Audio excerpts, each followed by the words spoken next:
Greetings, opera lovers. Live from Pittsburgh, it's Rona. This year, one of the most anticipated new productions took place at the Royal Opera House in London.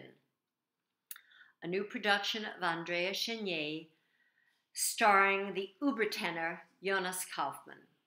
Without Mr. Kaufmann's participation, I don't think this new production would have garnered the excitement that it generated. And so I was looking forward to seeing it on the HD screen here in Pittsburgh. I looked, but it was not playing any place near me. The closest was Philadelphia, a good 5-hour car ride away.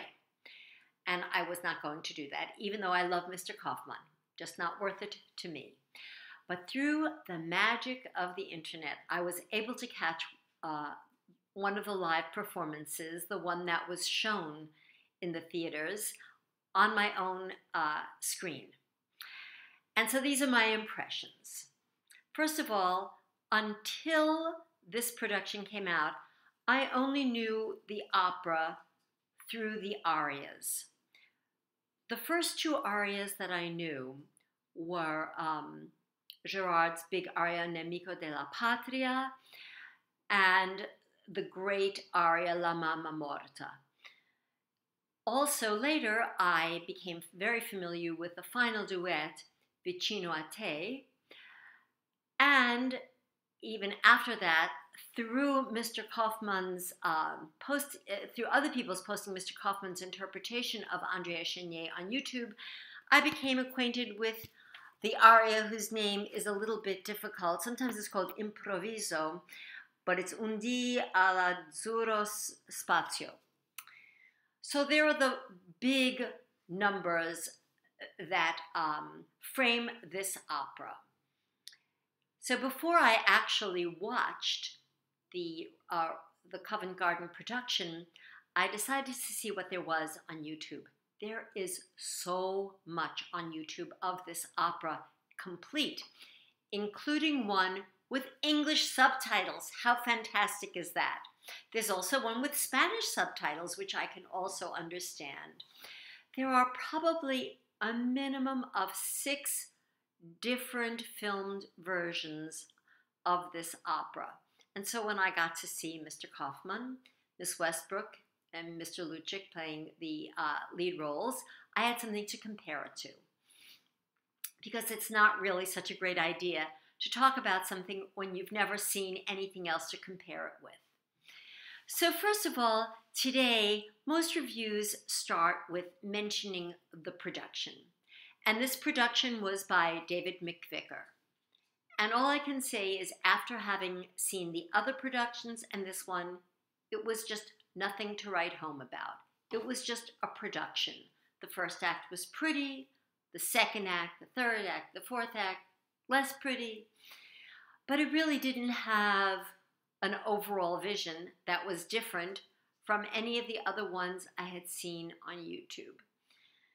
There was a time, I think, when people went to the opera where nobody cared whose idea of the opera it was. When people heard Rosa Poncel or Luisa Tetrazzini or Caruso, they didn't say, oh, tonight we're going to see the opera, whatever, in a production by so-and-so. No, they said we're going to hear Caruso, whoever. Today, whoever's vision it is, this is how the production is referred to. It's so-and-so's production. And this one really just, it didn't add anything to the drama. It is an opera based on a real-life character, although in this opera, I don't think the story follows the life of Andrea Chenier. So this is called a verismo opera because it's supposed to be so real, but it's just the same old story.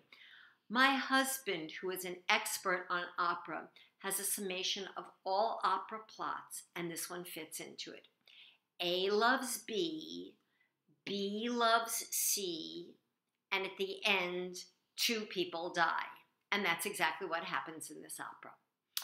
So because there's nothing really to talk about in the production, I just want to mention what I thought of the singing and the conducting. Well, this production was put on, chiefly to showcase Mr. Kaufmann, and what a showcase he put on. His singing was just thrilling. His voice was in excellent condition. He's able to maneuver it through highs and lows, and especially he's able to make incredible dynamic changes very clearly. Also, his phrasing is elegant, and boy, does he look the role of a romantic figure. It's wonderful to see him. Playing opposite him was Eva Maria Westbrook, a singer who I've heard live and on YouTube many times. I do not care for her voice, although I think it's a beautiful instrument. She has, to me, a wobble that takes away from enjoying her performance fully. Although I have to say, she and Mr. Kaufmann make a very handsome pair. Playing their foil as Carlo Gerard was Zelko Lucic. And he's a baritone who I've heard many times. The first time I heard him, I thought he was just okay as Rigoletto. Then I heard him this season early on as Macbeth, and I thought he was better. And here I thought he did his best work yet. I think he's actually a very good actor.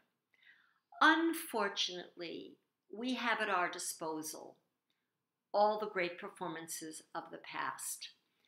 And as I listened to all those other operas with great baritones, great tenors, great sopranos, the thing that I missed the most was the sense of Italian style in all three principles. Although with Mr. Kaufmann you got so much extra, it wasn't so much that you missed it, but it was very highlighted in the soprano and the baritone roles. I have to say it was wonderful to see Denise Graves in the small role of Bercy.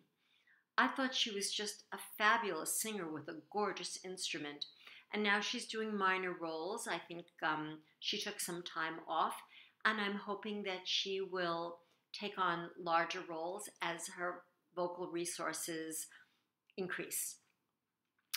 Stealing the show in a small role was Elena Zilio playing Madelon. I believe that's her name in the opera.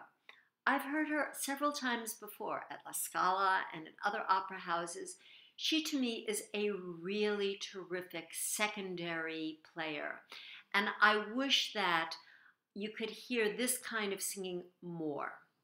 The conductor was Anthony Pappano.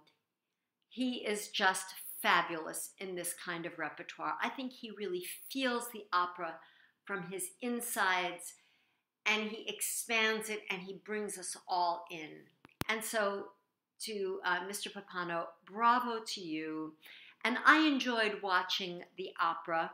I'm hoping that if somebody sees this clip and knows somebody at the Royal Opera House, they can tell them that many people in the United States would have paid